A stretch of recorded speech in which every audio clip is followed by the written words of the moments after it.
I'm spilling some designer secrets today, and this video has to do with lettering and how to mix lettering styles in your journals. Do you see journalers use lettering in an interesting way, like mixing styles and colors, and wonder why it looks so good?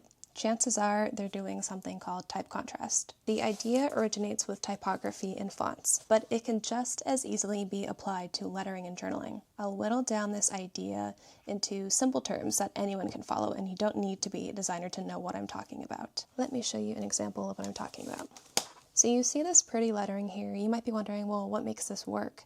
And I'll show you the principles so you can break down exactly why this works, and why this one works, and why this one works. It's not just for typography, this is for lettering in your journals as well. And the principles I'll be talking about are called type contrast. So what is type contrast? It's a design principle that uses contrast to create hierarchy in your text. I just threw a lot of words at you, so I'll break it down. First, what is hierarchy and why do you want it? Hierarchy is the order in which things are read on your page. Hierarchy is what makes your journaling page make sense. If you look at a page with no hierarchy, your eyes don't know where to look first. Everything is the same. Your eyes kind of do a scan, and then there's this urge to look away since your eyes don't have a spot to rest on the page. Compare this with this. Which one is easier to look at? With this book page that has text that looks exactly the same, there's no header, nothing to break it apart. This takes more effort to read versus something like this. You see darkest nights, brightest stars. Your eyes have a spot to focus on. Our minds like differences, and our eyes laser in on things that are different. It could be argued that it's a fundamental aspect of the human species for the sake of our survival, but that's a topic for a different video.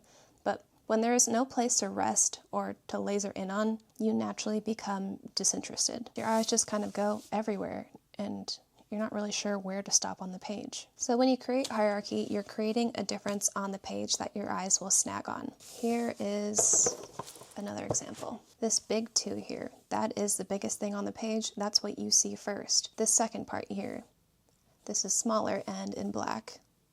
And then you have the small text here. So you read the page in this way. This is what makes someone stop and look at your journaling page. You can have different levels of hierarchy too, like these are different levels, and this is how you control the order in which someone reads your page by using hierarchy and type contrast. Also, this other example explains it perfectly. I'll pop it up on the screen. That's hierarchy. Hierarchy can improve the readability of your journal, and it can add emphasis where you want it. You can use this to your advantage when you're writing or doing lettering in your journals.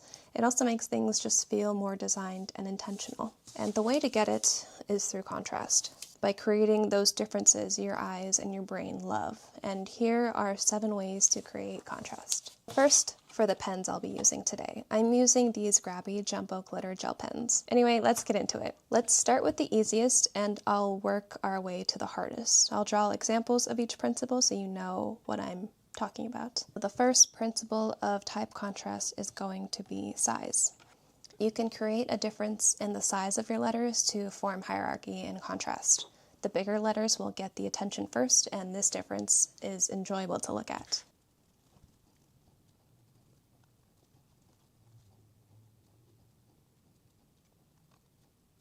Okay, so this is the first one, and you're going to see big first before you see small. And that difference in letters here, it feels very intentional. Okay, move on to the next one. The second one is color. So the difference is purely in the change of color in your lettering. Everything else can be the same.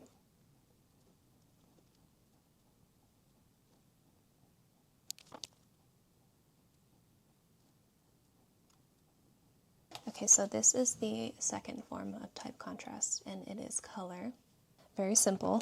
The next one is direction.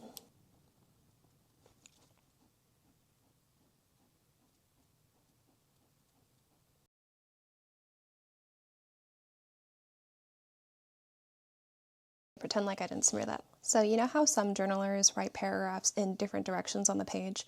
This is the perfect example of directional type contrast. When you write words in different directions, it creates a contrast there. Number 4 is weight.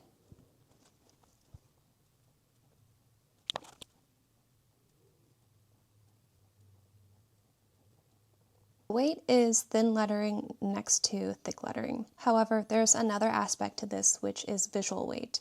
Darker colors are always going to be visually heavier than any other color. It's like they suck up all the light and space out of an area.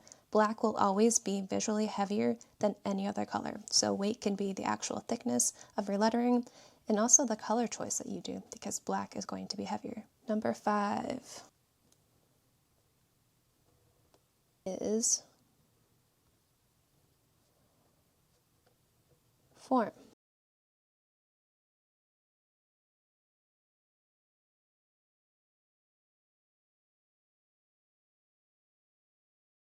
Form has two meanings. The first is a simple differentiation in uppercase and lowercase. You write a word entirely in capital letters and the next word all in lowercase. That contrast looks so good together. And there's also another variant of form, and that is writing a letter in its Roman form and then its italic variant. So basically your regular font versus its italic form. That's an example of form type contrast.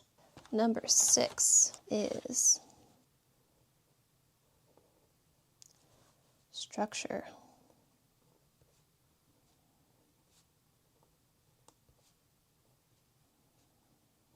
Now this one is my favorite, but it also requires a little bit of knowledge about typography. So I'll draw this first.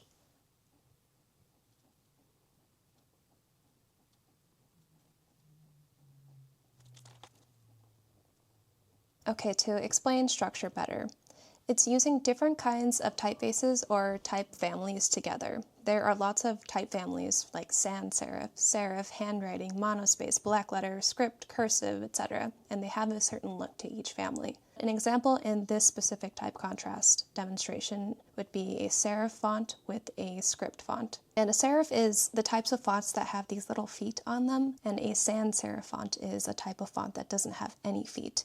Think something like this. This would be a sans-serif font. And number 7, the last one. This one is a bit more abstract and requires looking at letters not as letters but as visual elements.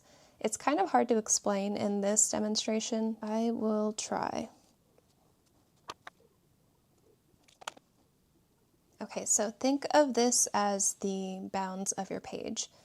And you're using this word here, script in the yellow, as a type of texture on the page. It's not really meant to be read, but it's more meant to add visual interest to the page.